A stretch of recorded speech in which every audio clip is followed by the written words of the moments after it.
Muy buenas noches, amigos, amigas, compañeras, compañeros, compañeres. Tengan todos y todas ustedes muy buenas noches. Les damos la más cordial bienvenida a este primer conversatorio titulado Septiembre sin dictadura, que es organizado por las fuerzas del Frente Amplio de la región de Antofagasta, entre ellas los partidos de Comunes, Convergencia Social, Revolución Democrática y el Partido Liberal, además del movimiento Fuerza Común y el movimiento UNIR, al cual yo pertenezco como moderadora de este primer conversatorio. Bueno, esto está siendo transmitido por el live de Facebook del Frente Amplio, por si le quieren contar al resto y se quieren unir. Y contarles que yo soy Berta Torrejón Gallo, soy coordinadora regional de UNIR, y en realidad para mí es muy grato dar el puntapié inicial a este conversatorio porque tiene como varios hitos importantes que yo creo que hay que recalcar. Primero, porque es la primera actividad con las 4 fuerzas del Frente Amplio presentes en la región de Antofagasta, que estamos trabajando de manera conjunta, particularmente dándonos un poco la bienvenida a quienes llegamos desde UNIR, entendiendo además que estamos trabajando desde una lógica muy colaborativa y ha sido muy bueno el trabajo desde esta nueva etapa que está cumpliendo el Frente Amplio aquí en Antofagasta. Y segundo, porque nos parece una forma significativa de conmemorar un día tan triste para nuestro país, un día tan triste para Chile, como es el 11 de septiembre, y de una lógica de cambio también de corazón. Yo creo que esperamos que este sea el último 11 de septiembre con la constitución de la dictadura vigente. Eso es lo que esperamos todos nosotros, nosotras, nosotros, y en realidad vamos todos para el apruebo el 25 de octubre y, por supuesto, convención constitucional. Finalmente, además, porque es el inicio de un ciclo de conversatorios que estamos preparando y que hemos estado preparando, que tiene como fin fortalecer los espacios de participación y de opinión en la región. Siempre mirando el momento histórico que estamos viviendo y la posibilidad de concretar un cambio en Chile. La oportunidad histórica que tenemos de construir un país más justo, menos desigual y un país más digno para todos, ¿no?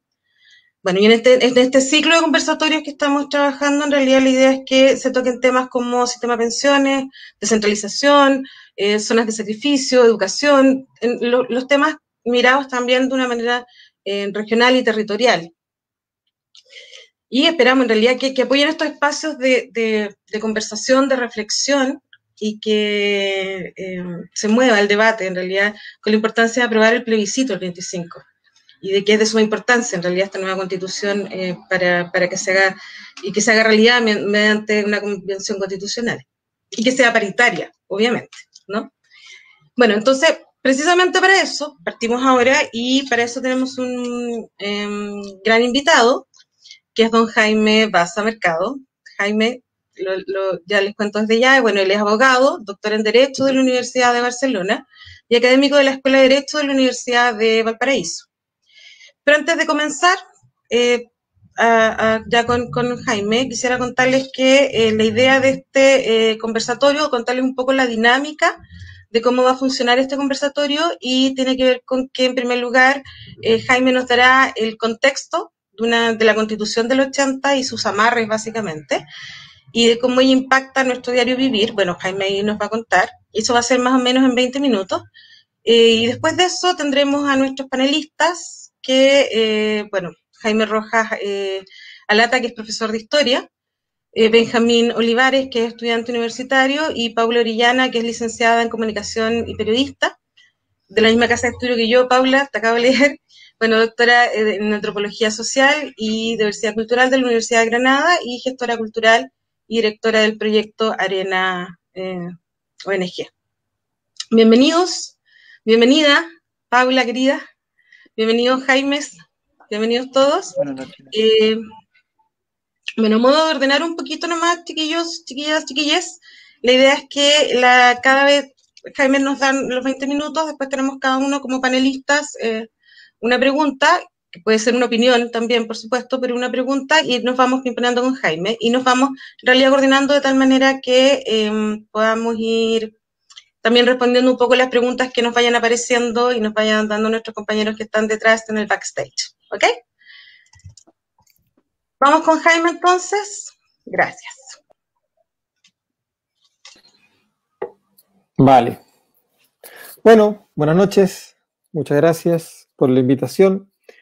Es una muy buena noticia que los distintos espacios del Frente Amplio se estén organizando también en Antofagasta y estemos organizando actividades conjuntas como esta. Yo creo que las fuerzas transformadoras que están empujando cambios a nuestro orden social tienen mucho trabajo por delante, y no lo vamos a conseguir trabajando solas, sino que lo vamos a conseguir juntas, todas las fuerzas que están por la transformación social. Y me parece que este es un día particularmente importante. Hoy día es 11 de septiembre, se cumple un año más del golpe de Estado, y me parece que es una efeméride particularmente importante para tener una discusión en clave constitucional o en clave constituyente. Primero, para hacerme cargo, ¿verdad?, de ese primer elemento que estaba presente en la presentación. ¿Cuál es el contexto de la Constitución del 80? ¿Cuáles son sus trampas, amarres, etcétera?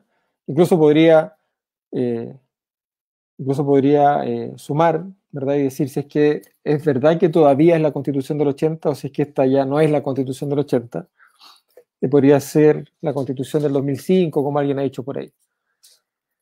Y es que me parece que se trata de una cuestión particularmente importante porque la Constitución actualmente vigente se sale radicalmente de lo que fue la historia, de lo que fue la evolución del constitucionalismo durante el siglo XX principalmente.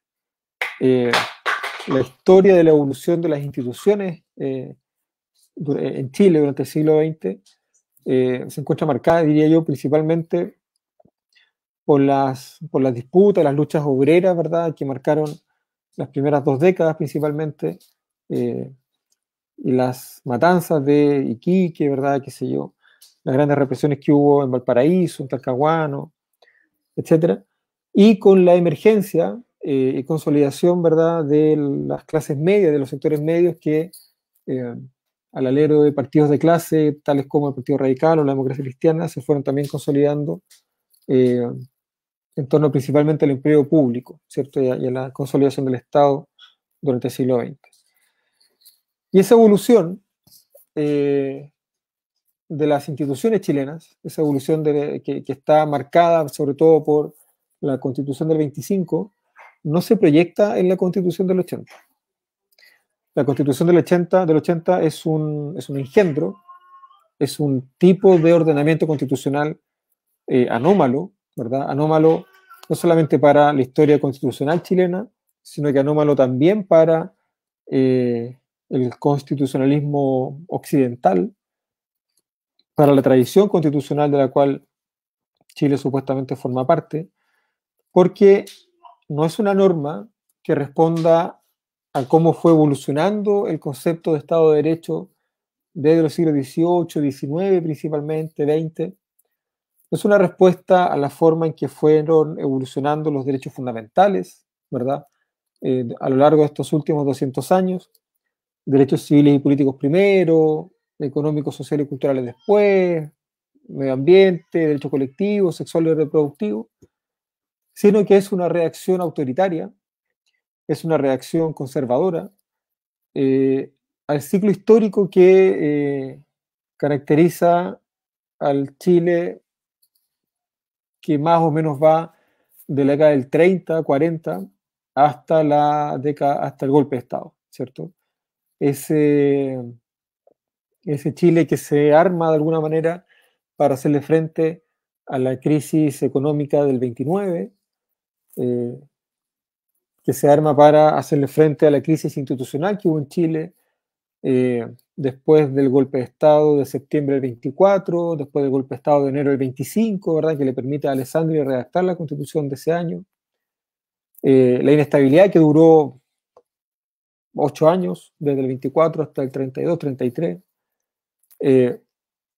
Y ahí se abre efectivamente un periodo de crecimiento, sobre todo de la actividad estatal, de mayor presencia, sobre todo de la actividad estatal en la economía, de una construcción progresiva, diría yo, de una incipiente red de protección social,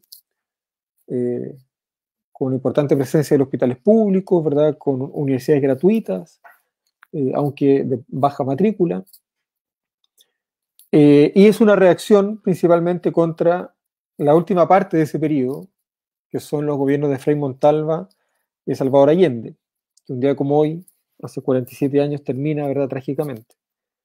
Por eso es tan interesante mirar la Constitución del 80 en perspectiva histórica, ¿cierto? La Constitución del 80 es una respuesta autoritaria a ese ciclo, ¿verdad?, de la década del 30 hasta el 73, pero especialmente es una respuesta autoritaria contra el gobierno de Eduardo Frei y contra el gobierno de Salvador Allende, ¿verdad? Una respuesta autoritaria contra la nacionalización del cobre, contra la democratización del campo a través de la reforma agraria, contra la mayor presencia del Estado en la economía, en la banca, en fin, en las universidades, etc. Por eso, la Constitución del 80 no es tributaria de una tradición constitucional. La Constitución del 80 es tributaria de los conflictos que la élite tuvo que, entre comillas, soportar durante el gobierno de Allende y de Frei Montalva. Por eso hay una sobreprotección de la propiedad privada.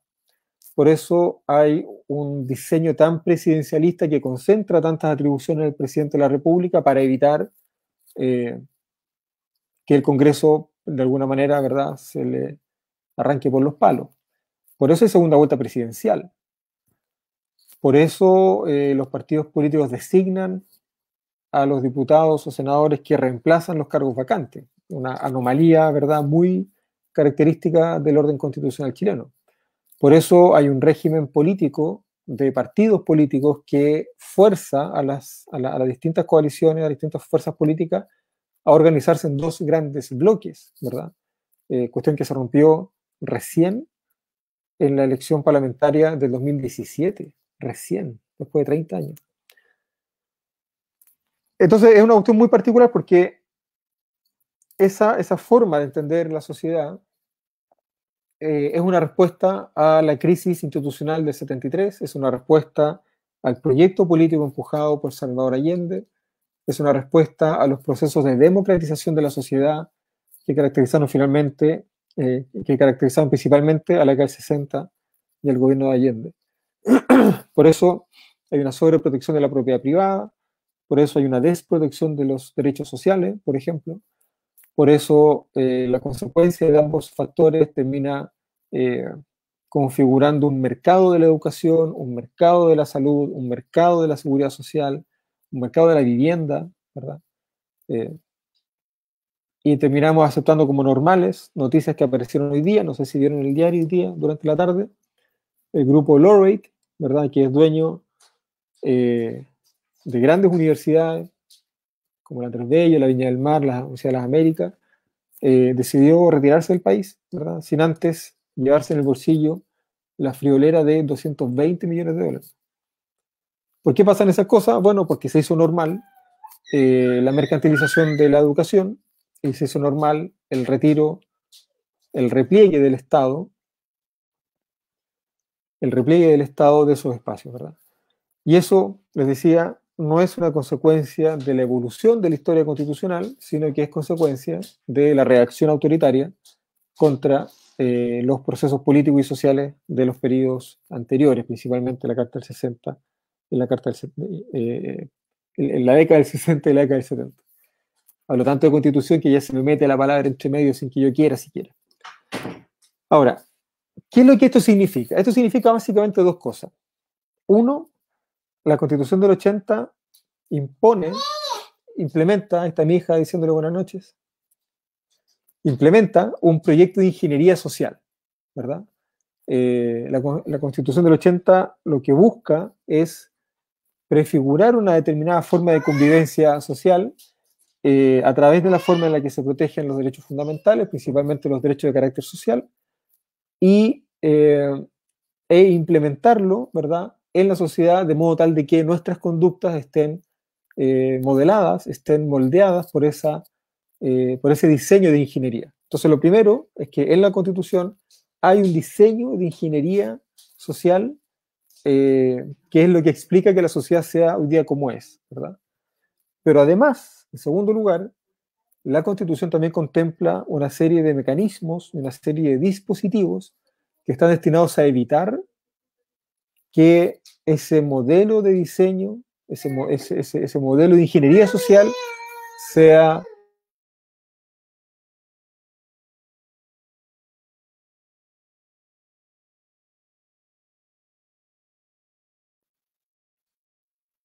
ah, perdón.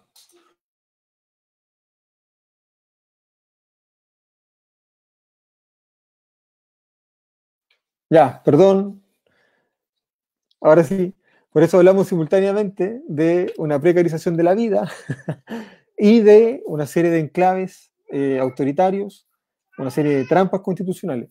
Esas dos cuestiones van evidentemente de la mano, ¿verdad? No son cuestiones distintas, ¿no? Uno no puede entenderlas por separado.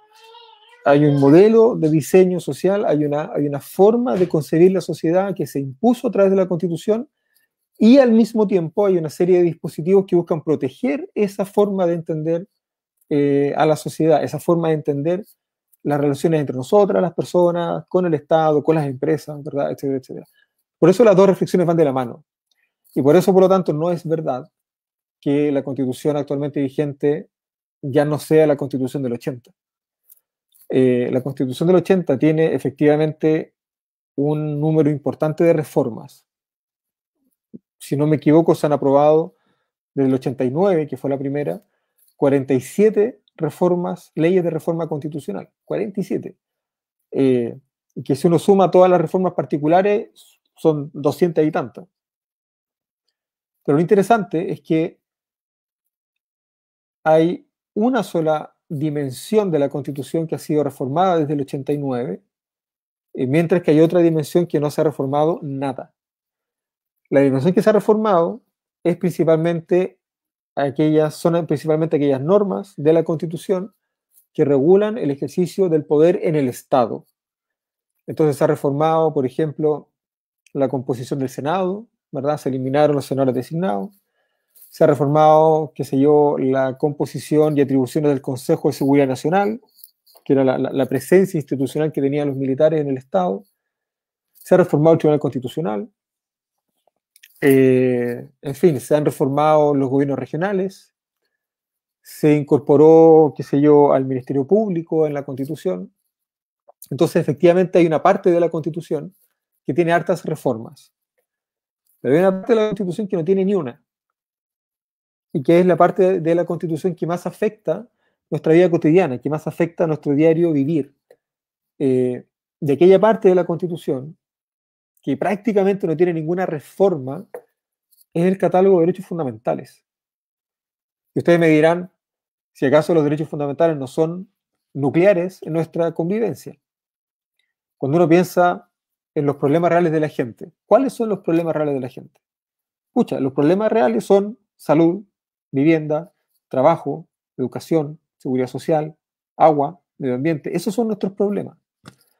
Y esos problemas son derechos fundamentales que están regulados en la Constitución desde 1980. El texto constitucional que reconoce, regula, protege esos derechos fundamentales está vigente desde 1980. No tiene reformas. Entonces, cuando alguien dice, esta ya no es la Constitución del 80, claro, en parte está diciendo algo que es cierto, pero en parte también está diciendo algo que es mentira. Porque, primero, los dispositivos institucionales a partir de los cuales se protege el diseño de ingeniería social de la Constitución siguen estando vigentes. El TC sigue estando ahí, las atribuciones exclusivas del presidente de la República, de iniciativa principalmente, siguen estando ahí, los altos quórum, ¿verdad?, para reformar la ley orgánica constitucional, siguen estando ahí. Pero, más encima, el diseño social propiamente tal sigue estando íntegramente vigente. La seguridad social está vigente desde el 80.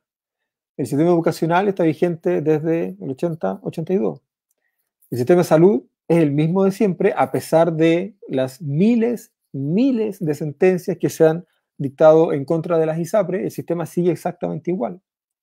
El agua sigue siendo privada, como lo dice la Constitución. Bueno, en fin. Entonces, no podemos afirmar que la Constitución ya no es la Constitución del 80, cuando una parte tan nuclear, cuando una parte tan importante del diseño, del proyecto político de la dictadura sigue vigente. Y ahí es donde yo creo que tenemos los principales desafíos en este proceso constituyente, y con esto ya voy terminando para no monopolizar tanto la actividad. Ahí es donde tenemos, digo yo, los principales desafíos del proceso constituyente. ¿Por qué? El proceso constituyente es una respuesta a la revuelta popular que estalla el 18 de octubre, ¿verdad? Fue una demanda muy clara, prácticamente desde el principio, y este proceso constituyente es una respuesta a ese estallido. Ese estallido está alimentado por lo que hemos denominado el malestar social.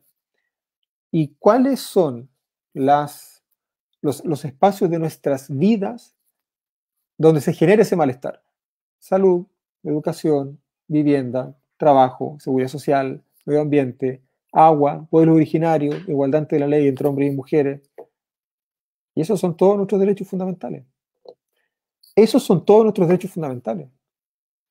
Entonces, no hay que ser especialista para entender que hay una precarización de la vida, que hay una precarización de la existencia, que se encuentra anclada directamente a la Constitución,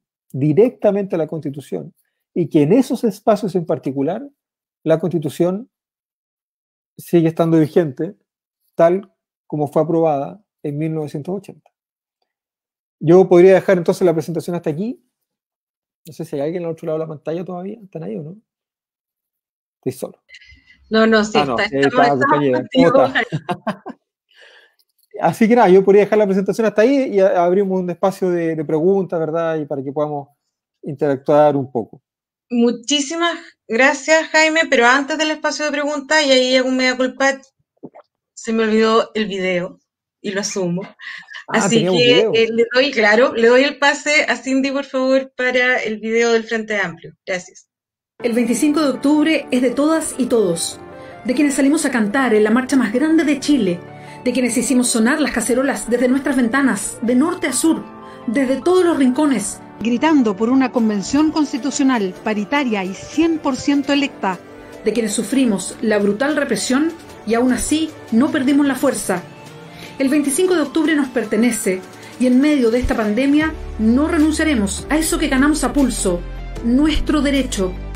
Hoy es urgente levantar la voz una vez más para exigir un plebiscito seguro, un plebiscito que nos dé garantías mínimas para salir a votar sin miedo, un compromiso por nuestra salud y nuestra democracia. Para esto proponemos mantener la fecha comprometida y que sean 2 los días de votación. Establecer un voto especial para la tercera edad y para los que ese día no puedan ir a votar. Garantizar locales de votación seguros y transporte sin costo durante el proceso. Optar por campañas seguras, sin contacto y más franja televisiva. Diseñar campañas de formación ciudadana y electoral. Que el plebiscito en el extranjero también sea seguro. El plebiscito va el 25 de octubre, pero para que sea ese día histórico que imaginamos, hay que hacerlo bien. Que ese nuevo Chile por escribir nos incluya a todos, nos cuide a todas.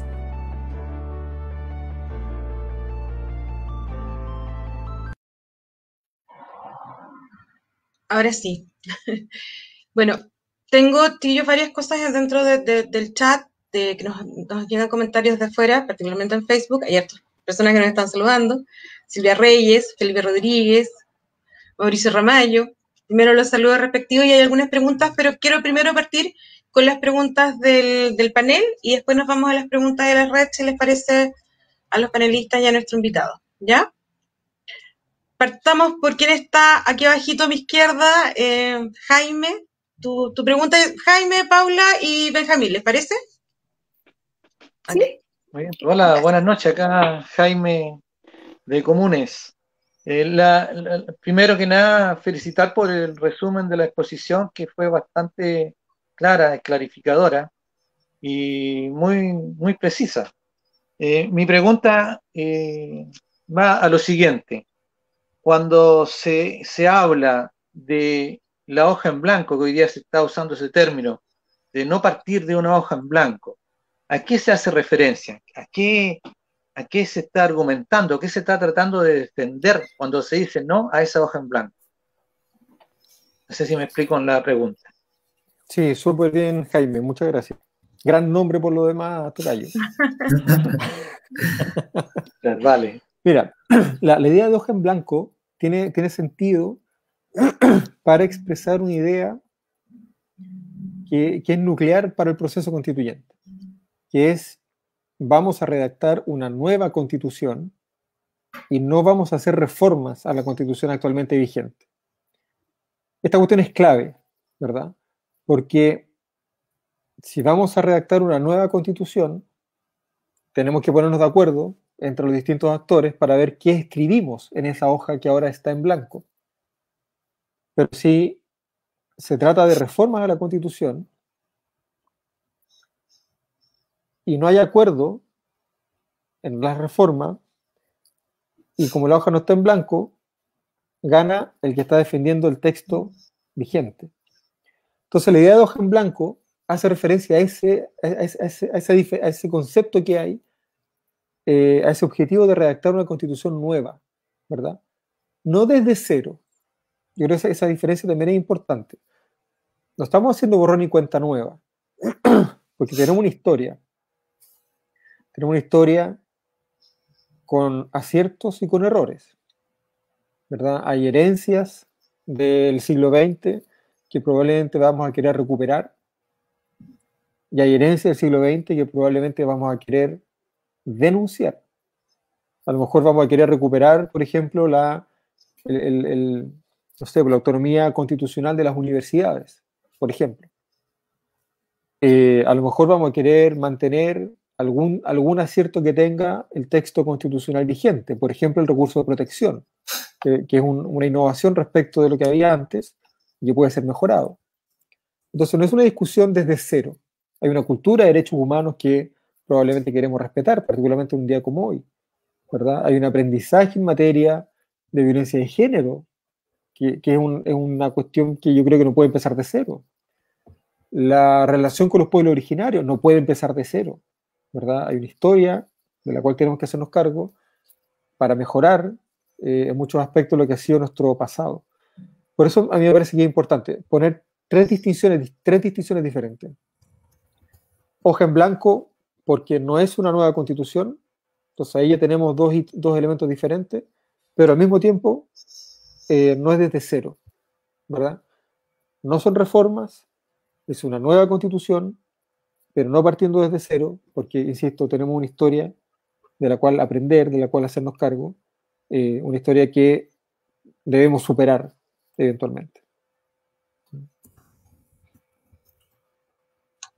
Gracias, Jaime. Gracias por tu pregunta, Gracias. Jaime. Paula. Hola, muy buenas tardes. Un gusto de estar con ustedes conversando de esto tan importante y trascendental para nuestro país. Bueno, yo quiero hacer una pregunta que va igual partiendo desde el análisis que la dictadura negó a Chile cualquier mecanismo de participación en los procesos sociales y políticos, y podemos apreciar además cómo se han mantenido sus efectos igual una vez vuelta a la democracia. Y viendo la contingencia nos damos cuenta que se requiere una nueva forma de gobernar más participativa y que profundice la democracia, que sea más conectada con los territorios y sus demandas. Bueno, y esto lo podemos ver reflejado en la falta de políticas públicas desde el Estado, que se requieren en estos momentos, por ejemplo, para atender las necesidades de la ciudadanía en medio de una crisis sanitaria, lo cual no ocurre solo porque existe una desconexión e indolencia de los representantes políticos con los territorios y su gente, sino porque tampoco existen mecanismos institucionales que permitan establecer una conexión constante, efectiva y vinculante con las organizaciones territoriales y la comunidad. Entonces, aquí la pregunta para ti, Jaime, es ¿cómo podemos plasmar en la nueva Constitución que el Estado garantice la participación e involucramiento de la ciudadanía tanto en políticas públicas, así como establecerla como quizá un derecho social que promueva nuevas formas de relacionarnos y que contribuya a profundizar la democracia desde la institucionalidad? Ya, tremenda pregunta, Paula. Muchas gracias. Mira, yo creo que uno de los principales desafíos que vamos a tener en este proceso constituyente es la descentralización del poder, ¿verdad? La desconcentración del poder. El poder político en Chile se ejerce de una manera extraordinariamente concentrada, no solamente en clave territorial, ¿verdad? Hay una concentración territorial del poder evidente, ¿verdad? Que afecta no solamente al diseño territorial del Estado en su conjunto, sino que afecta también a cada región, ¿verdad? Etcétera. Y ahí yo creo que tenemos un desafío muy, muy significativo. Pero el poder también se encuentra concentrado en una serie de otras relaciones sociales, de otras relaciones políticas, que también tenemos que revisar, ¿verdad? En clave de género, en clave de pueblos originarios, población mestiza, en clave de salud, en clave de educación, distintos modos de acumulación del poder que han estado configurando el país así como lo conocemos.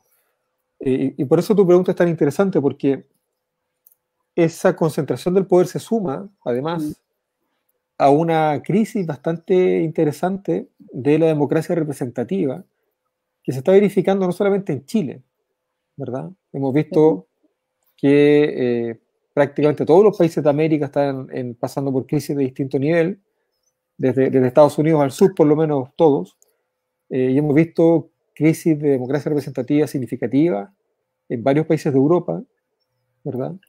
Lo que de alguna manera da cuenta de un agotamiento en las formas de la representación. Y ahí yo diría que el principal desafío es, como tú insinuabas en la pregunta, incorporar mecanismos de democracia participativa que no solamente permitan mejorar los modos de la representación, sino que también permitan abrir espacio de participación a la ciudadanía. Y ahí yo diría que el principal desafío radica en democratizar el gobierno local, ¿verdad? Los gobiernos locales debieran ser el espacio de participación por excelencia, probablemente en un diseño territorial del Estado distinto, con menos regiones, ¿verdad? Y más fuertes, ¿cierto? Aquí hay que pensar inmediatamente divide y vencerás. Mientras más regiones haya, menos poder político tiene cada una de ellas, ¿verdad? Y más poder, por lo tanto, adquiere el centro. Yo diría que aquí hay que pensar en un diseño que vaya en la línea contraria de lo que hemos visto en los últimos años. Menos regiones grandes, con mayor poder, mayor población, y al mismo tiempo municipios más fuertes, ¿verdad? Y ahí concentrar los mecanismos de participación, ¿verdad? Y que de alguna manera vayan escalonando para garantizar también participación en las decisiones nacionales. Por eso está interesante pensar esos mecanismos de participación como complemento a la representación y como espacios de participación propiamente tal, ¿verdad? Que permita abrir espacios distintos. Gracias, Jaime. Gracias, Paula. Benjamín, vamos con tu pregunta. Hola, ¿cómo están? Bueno, para quien también están viendo la transmisión, Jaime, mira, yo quería abordar la pregunta desde la perspectiva de cómo se ha posicionado el rechazo frente a por qué una nueva constitución si podemos reformar la que ya tenemos. ¿Por qué una nueva constitución si es que, por ejemplo, se aprobó lo del 10% con una reforma? Entonces, desde ahí, yo personalmente creo que debemos ir un poco más allá de los votos duros porque quizá hay un sector de la población que le puede hacer sentido ese relato de la derecha. Entonces, un poco, ¿por qué no es lo mismo reformar que poder avanzar hacia una asamblea, o sea, una convención constitucional participativa que garantice que todas y todos podamos ser parte del proceso?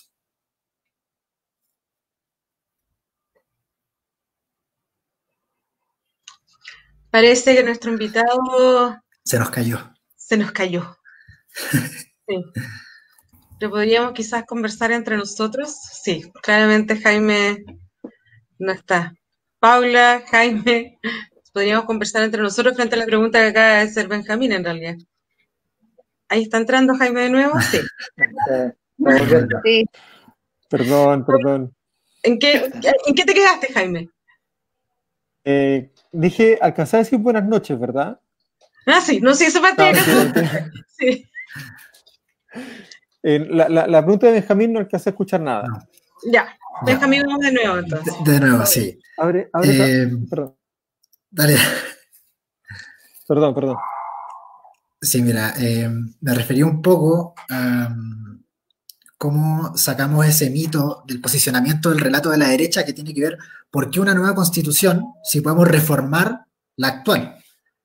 Y qué pasa un poco con esto del 10%, por ejemplo, si fuimos capaces de reformar, entonces avancemos en ese sentido y no partamos de cero. Y ahí igual tengo una reflexión respecto como al votante duro, porque también he visto de repente en la calle o en ciertas conversaciones que hay personas que les está haciendo sentido eso. O sea, también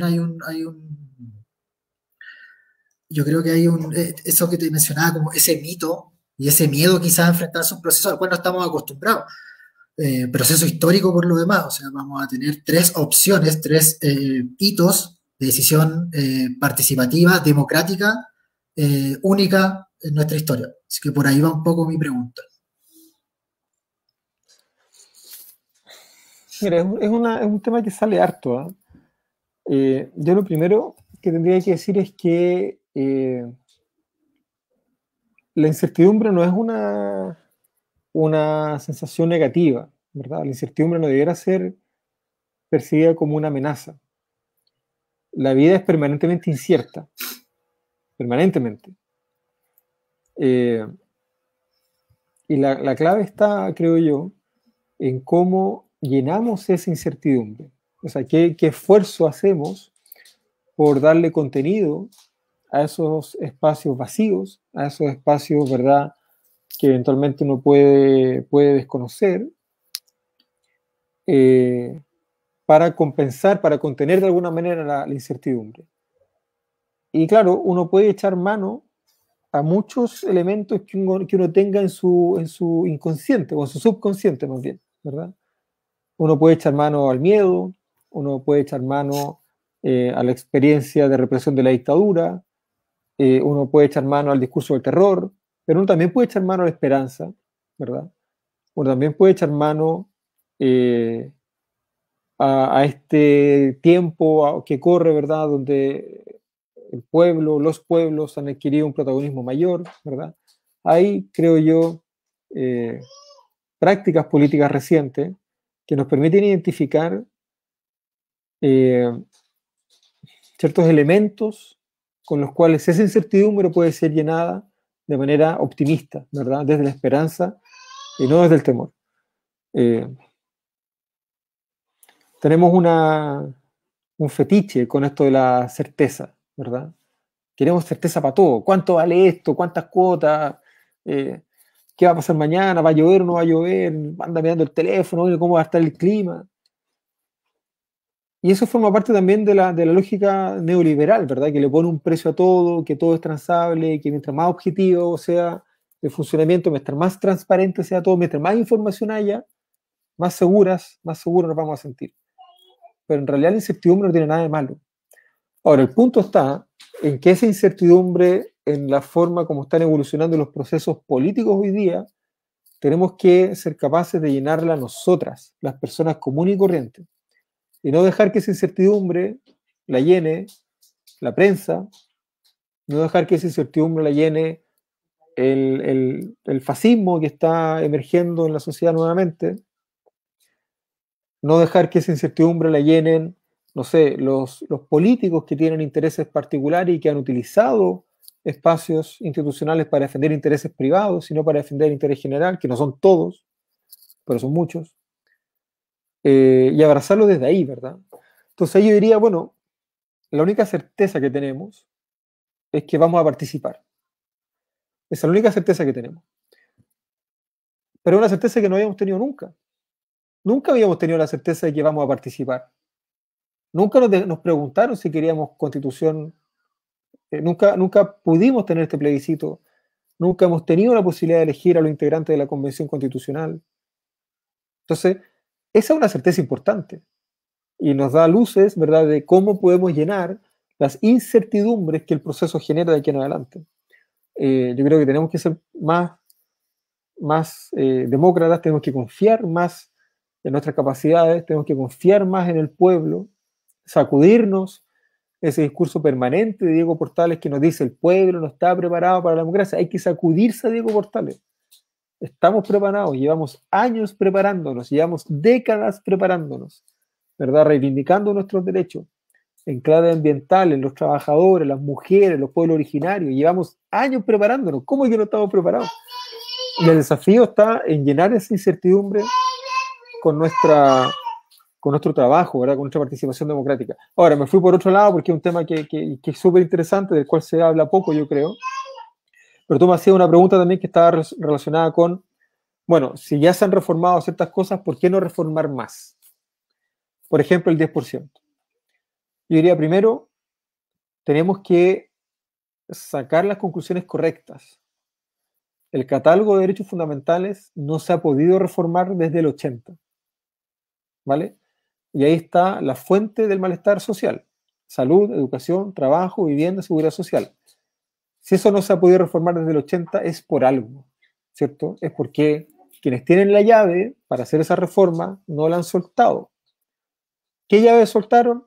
Soltaron el binominal, soltaron el Consejo de Seguridad Nacional, soltaron el TC, etc. Pero la llave para cambiar los derechos sociales no la han soltado. Y con el 10% pasa una cuestión bien particular. El 10% se consiguió a pesar de la Constitución, no gracias a la Constitución. De hecho, quienes votaron en contra argumentaron hasta el final del proceso que esto era inconstitucional. El mismo sector político que hoy día está diciendo, ven que se pueden hacer cambios con esta Constitución, así como aprobamos el 10%, esa misma gente votó en contra del 10%, afirmando que era inconstitucional. Entonces, el 10% se consiguió a pesar de la Constitución, con un costo político para el gobierno altísimo. Altísimo. Entonces, si vamos a estar haciendo esta reforma por goteo, ¿verdad? Una cada 3 o 4 años, vamos a terminar el día del níspero. Mejor sentémonos con hoja en blanco y escribamos algo bien. Como lo hicimos el 25, ¿verdad? Como lo hicieron los países que protagonizaron la Segunda Guerra Mundial a mediados del siglo XX, como lo hicieron todos los países de América Latina cuando salieron de las dictaduras, menos Chile, cuando lo hicieron todos los países del sur de Europa cuando salieron de las dictaduras, España, Portugal, Grecia, en fin. Ahora nos toca a nosotros. Eso, Benjamín, muchas gracias. Si está muy larga la respuesta, ustedes me avisan nomás por el chat y yo la hago más corta, ¿eh? Te hago alguna señal. No, mira, pasemos ahora, gracias Jaime, gracias Benjamín. Pasemos a las preguntas que nos están mandando por las redes. Ahí, ok. ¿Cómo vamos a asegurar que la Convención Constituyente sea amplia y representativa de nuestras luchas y demandas sociales? Sí, porque la Constituyente es un órgano de representación. Y en tanto órgano de representación puede perfectamente bien reproducir los vicios que hoy día tiene la representación. Entonces, la única forma de que eso no ocurra, como decíamos a propósito de la pregunta que formulaba Paula recién, la única forma de que eso no ocurra es que desde las organizaciones sociales seamos capaces de complementar la representación con participación, ¿verdad? Y eso, a mi juicio, significa, primero, levantar buenas candidaturas para abril, ¿verdad? Significa trabajar por tener listas conjuntas. Mientras más listas tengamos, menos representación vamos a tener en la constituyente. Entonces, el mundo independiente, las izquierdas, el centro democrático tienen que hacer un esfuerzo por tener la menor cantidad de listas posibles, ojalá no más de 2. Pero además luego los espacios territoriales que se han movilizado, yo estuve en Antofagasta en noviembre, lunes 11 de noviembre si no me equivoco, los espacios movilizados, los territorios movilizados, tienen que seguir movilizados. Ahí lo dice mi hija con mucha fuerza, tienen que seguir movilizados, tienen que estar ahí activos, ¿verdad? Elegir bien a sus candidatos, no votar por los Camilos Escalonas, de nuevo, ¿verdad? Sino que votar por gente nueva, y mantenerse activos, y comprometidos todos esos espacios durante el proceso constituyente. Yo creo que es clave que quienes estén en la convención estén en permanente articulación con sus territorios. Eso es fundamental. Y hay que tratar de elegir constituyentes que se comprometan con eso. ¿Mm? Gracias, Jaime. Vamos con otra pregunta afuera y después vamos con un panel cortito, chiquillas. Vamos con una pregunta más de afuera que nos estaban llegando las preguntas. Jacqueline nos dice en relación a educación como derecho. ¿Es adecuado considerar que en el segundo gobierno de Bachelet se corrió un poco el cerco con la ley de inclusión, por ejemplo? Mira, todos los cambios que hemos hecho desde el 90, un poco más, un poco menos, han servido para ir corriendo el cerco. Yo creo que durante la discusión de educación en torno a Bachelet quedaron claros varios puntos. Por lo pronto, los colegios que reciben dinero público no pueden seleccionar, no pueden segregar, no pueden lucrar. Pero también quedó claro una debilidad de ese proceso, que es el fortalecimiento de la educación pública, ¿verdad? Yo diría que uno de los ejes de los cambios que tiene que implementar la nueva Constitución radica precisamente en la desmercantilización de los derechos fundamentales, especialmente de los de carácter social, ¿verdad?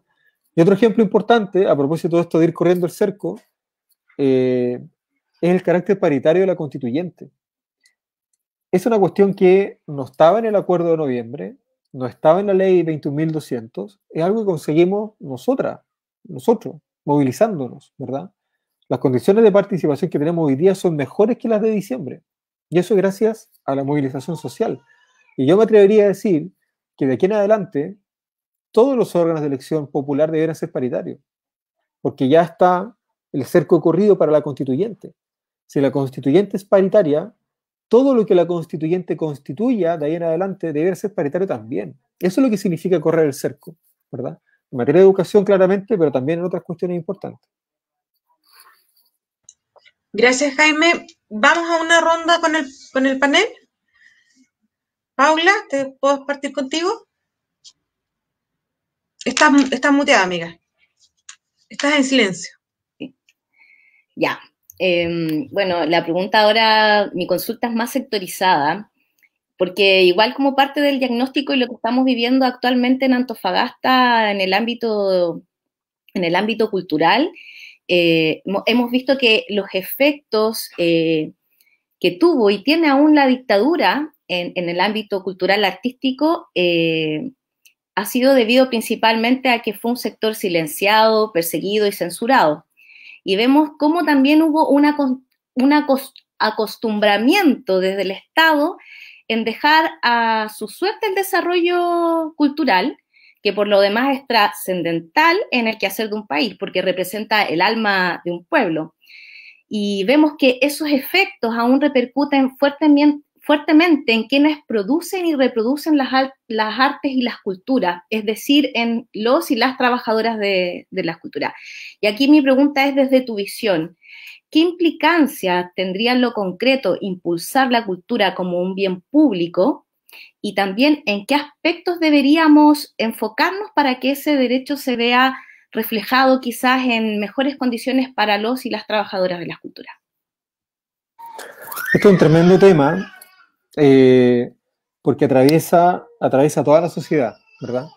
Muchas veces se cree que la cultura es un problema de quienes hacen arte o de quienes consumen, entre comillas, pero es un problema transversal.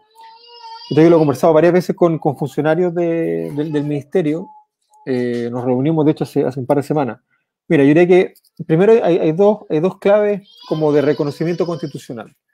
El primero es que la Constitución debe establecer específicamente que la cultura es un bien público, ¿verdad?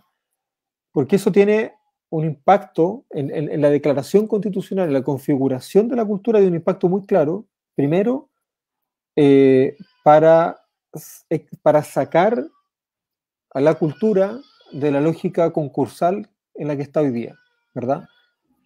Antes del golpe la cultura tenía financiamiento basal estable, permanente, por parte del Estado. Hay que volver a esa lógica, con los acomodos y con las actualizaciones que demandan los tiempos que corren, pero tenemos que sacar a la cultura de la lógica concursal, ¿verdad? De esto de ir a pelear por 4 chauchas ordinarias. Hay que cambiar eso. Y la segunda dimensión dice relación con el establecimiento del derecho de acceso a la cultura, ¿verdad? Porque eso también significa reconocer la importancia que la cultura tiene en la forma en la que un pueblo se ve a sí mismo. Y esto para mí es súper importante porque en la discusión constituyente hay una aproximación de lo constitucional que se explica eventualmente a través de la idea de la ley. La ley, una norma escrita, etc. Pero también hay una dimensión que se explica desde la norma, en el sentido de que desde el golpe en adelante se ha venido normalizando una determinada forma de entender a la sociedad, ¿verdad? Y esa normalización, ese sometimiento de la sociedad a una norma determinada, se ha visto de alguna manera fortalecido por la precarización de la cultura. Entonces, el fortalecimiento de la cultura, que es un espacio a través del cual la sociedad se representa a sí misma y se ve reflejada, por lo tanto, en esa representación, es fundamental, no solamente para conseguir que el cambio constituyente modifique la ley constitucional, sino que para desnormalizar, para romper con la normalización que ha significado el proyecto constitucional de la dictadura. Yo prometí hacer respuestas cortas y volví a hacerla muy larga. Lo siento.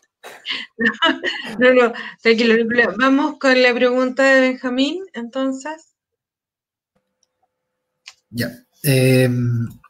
Bueno, un poco desde la academia y desde cómo funciona la educación en Chile, entendiendo que, bueno, el Estado le entrega al privado la regulación de una u otra forma de la educación en Chile. Entonces, finalmente caemos en una lógica de reproducción del conocimiento, refiriéndome a la academia, y no de producción de conocimiento.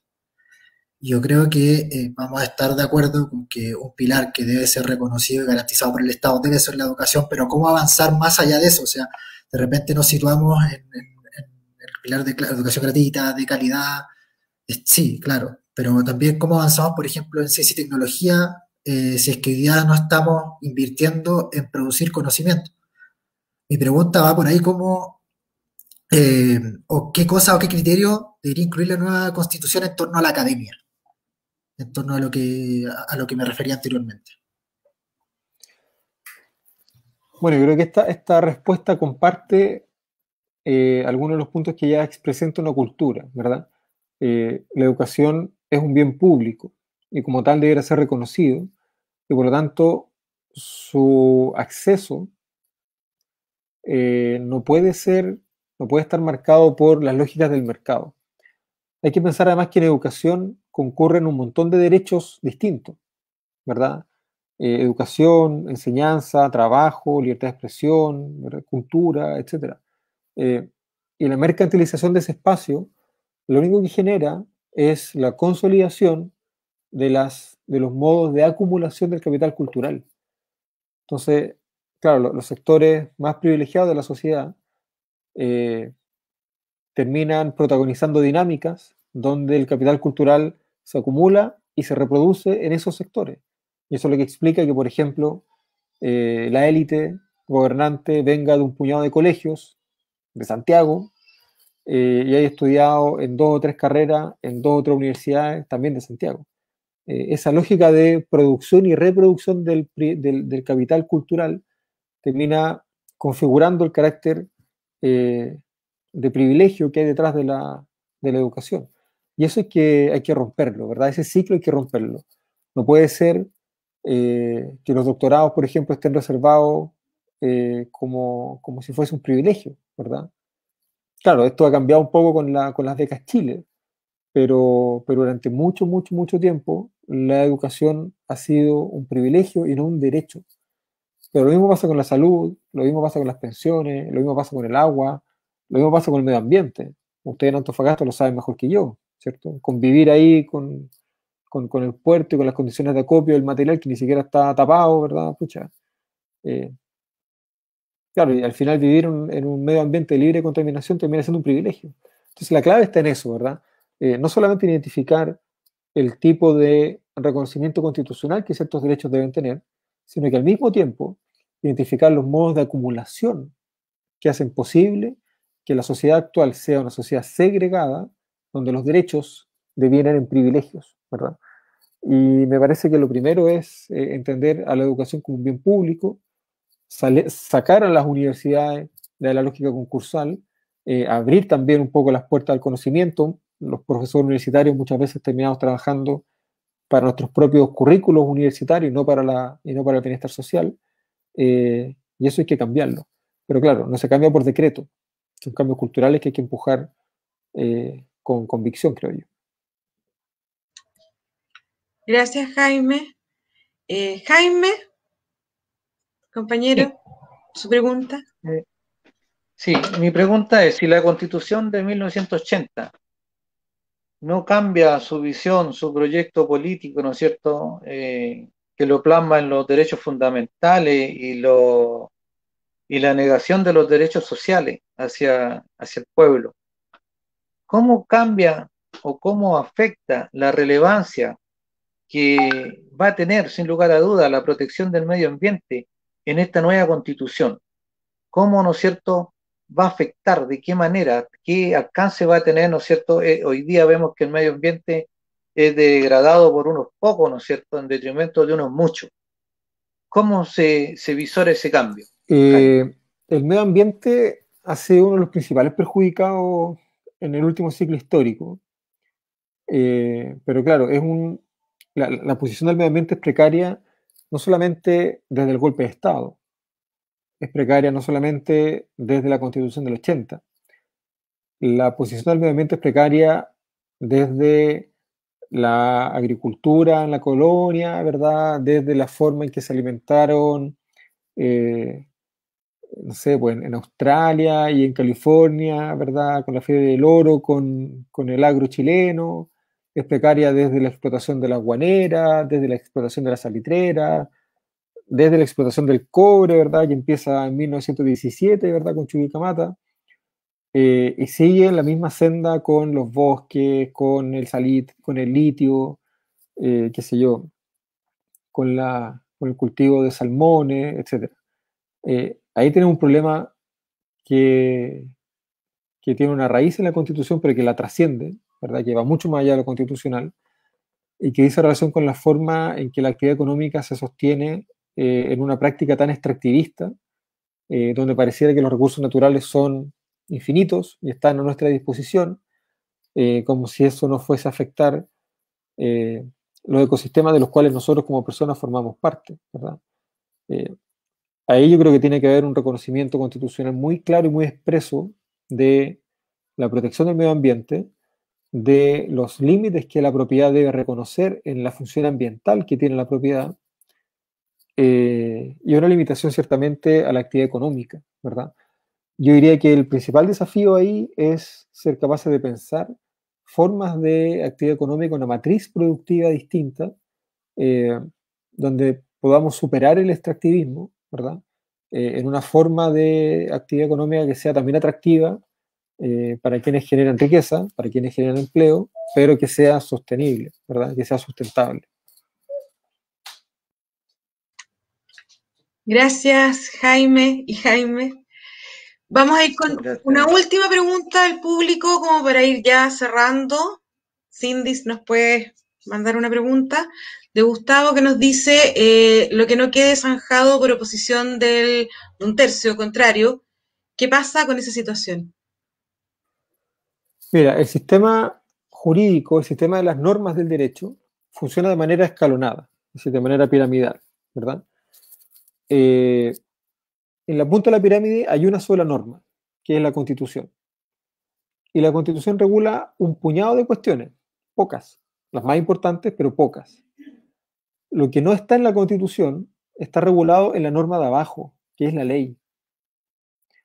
Entonces, la respuesta es, todo lo que no alcance, por distintas razones, todo lo que no alcance a tener estándar constitucional, va a ser regulado por ley. Y esa es una buena noticia. Ojo, es una buena noticia. ¿Por qué? A nivel constitucional, los problemas sociales no se dialogan ni con participación ciudadana ni con representación, porque a nivel constitucional hay jueces, hay tribunales. A nivel legal, en cambio, a nivel de ley, los problemas sociales, los asuntos sociales, se resuelven, se discuten a través de nuestros representantes. Entonces aquí la clave va a estar, lo conversábamos hace un rato a partir de la pregunta de Paula, si no me equivoco, la clave va a estar en mejorar la representación para tener mejores representantes, para que el interés general pueda ser efectivamente representado en el Congreso Nacional y no más intereses particulares, ¿verdad? Y además incorporar mecanismos de democracia participativa que nos permitan no solamente mejorar la representación, sino que además abrir espacio de participación. En ese escenario, lo que no entra en la Constitución va a quedar abierto a deliberaciones políticas, democráticas, posteriores, ¿verdad? Donde la Constitución ya no va a estar en el centro de la discusión pública como lo ha estado ahora, sino que el centro de la discusión política se va a desplazar hacia el legislador. Y el legislador responde ante nosotras, las personas comunes y corrientes. Y esa es una buena noticia. Muchísimas gracias, Jaime. Bueno, la última reflexión final, Jaime. Mira, primero darle las gracias por la invitación. Ha sido un encuentro súper interesante. Yo creo que es muy necesario que las regiones podamos dialogar. Yo acá estoy en Viña del Mar, ¿verdad? Alguna de las ventajas de la pandemia es que nos podemos encontrar y dialogar a la distancia. Es muy importante que las regiones podamos conversar y podamos compartir también los malestares que genera el centralismo. En eso ustedes tienen una posición, ¿verdad?, bastante particular, están bastante alejados, ¿verdad?, del centro. Así que lo primero es dar las gracias por la invitación. Yo voy muy seguido a Antofagasta, tengo amigos ahí en la Universidad de Antofagasta principalmente. Así que nada, primero que todo, muchas gracias por la invitación. Y segundo, una reflexión en un día como hoy, 47 años del golpe de Estado, 47 años desde que se normalizó una determinada forma de convivencia política, desde que se hizo normal una determinada forma de convivencia social, que ha sido plasmada en la Constitución y que es protegida por la Constitución. Hoy día, cambiar eso está a nuestro alcance. Entonces la invitación en un día de reflexión, en un día de dolor como este, es a participar en el proceso constituyente, votar el 25 de octubre y movilizarse para la presentación de candidaturas de independientes, del mundo social, también de militantes de partidos políticos, para las elecciones constituyentes de abril. Tenemos mucho trabajo por delante y necesitamos hacerlo entre todas y todos. Así que de nuevo, muchas gracias. Muchísimas gracias a ti, Jaime, por aceptar la invitación, por estar con nosotros. Dado los tiempos, tienen 10 segundos para la mini reflexión final, Benjamín, Paula, Jaime, por favor. Partamos por Benjamín. Sí, bueno, sumarme un poco a la invitación a que participemos este 25 de octubre. A diferencia de otro 11 de septiembre, creo que el factor distinto y clave es que eventualmente podemos echar abajo aquella constitución que finalmente ha llevado a Chile a las condiciones en las cuales nos desenvolvemos. Así que vamos por la Convención Constitucional y vamos por el apruebo este 25 de septiembre. Gracias. De octubre, Paula. perdón. Bueno, yo creo que tenemos la oportunidad hoy en día de hacer transformaciones profundas en nuestro sistema chileno y obviamente son parte también de este aprendizaje histórico, sobre todo hoy día que vivimos el 11 de septiembre, de cómo podemos fortalecer a nuestros pueblos y profundizar la democracia. Así que muchas gracias por la instancia y la organización y compartir con Jaime, responder y aportarnos también en nuestras visiones y conversar desde los territorios, como tú bien decías. Así que se robustece cada vez más esos fundamentos por quienes vamos a votar por el apruebo y la Convención Constitucional. Gracias, Paula. Jaime, compañero. Sí, bueno, ciudadanía activa es participación, y para participar hay que perder el miedo.